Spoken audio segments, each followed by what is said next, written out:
Listen, don't you remember the fly paper? People wouldn't understand, but the flies ran into it and they got stuck. And then you sort of emptied the flies out. And the kerosene table lamps, my mother would turn them out after we were served dinner. Otherwise, we'd be eaten by the moths. So we ate in the dark. And the kerosene fridge, hey, gosh, we've left that behind. No, that's absolutely right. That was the way we survived back in those days. And it's some time ago now. And, we're trying to live on a sustainable planet. I still have the kerosene fridges that I grew up with, and they still go. What happens to everybody's fridge now? When it stops working, you just take it down to the dump and you throw it away and go and buy another That's one. It. Everything's got built today. Everything's got built-in obsolescence, hasn't it? You know, you get it for a while and then it's no good. I remember we used to have ice cream once a year, and it was made in the kerosene fridge on Davis gelatine, I remember. And you thought you were millionaires. And you had to go out and kill the chook if you actually wanted roast chicken. That was once a year. But you've made this very sensible point, or many sensible points. You said there's nothing like hunger to drive political change. Now, we're heading pitchfork into hunger if we think the new world can survive on renewable energy. But you mentioned Eastern Europe and a quarter of the world's wheat crop. How will this affect the rest of the world? Look, absolutely, Alan. And Russia and Ukraine and Eastern Europe traditionally produces 1/4 of the world's wheat crop. That's a huge amount of wheat. Right now, over there, we see the political events unfolding. They're at war. The farmers are shooting bullets at one another.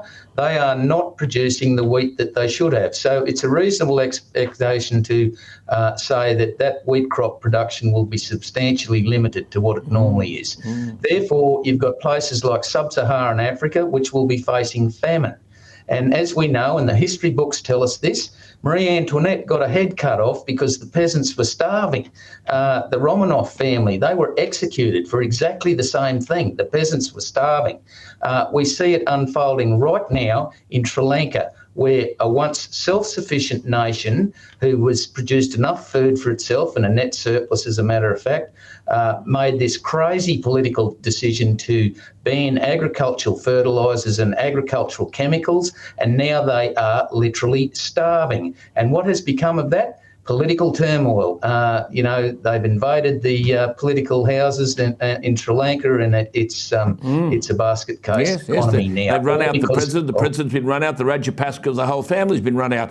I mean, but in this country, you're talking about production.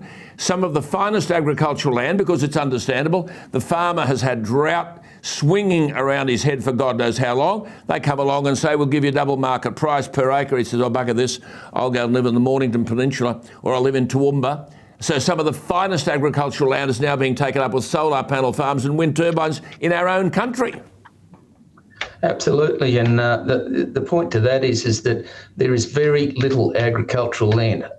First-class agricultural land, there's something like 2.5% of the land mass of Australia is classified as A-grade first-class agricultural land. And what we're seeing happening is these renewable energy companies building wind turbines, solar energy farms, all these sorts of things, and taking up this valuable food-producing land in the name of lowering carbon emissions for Australia. 1.6% of the world's carbon emissions is produced by Australia.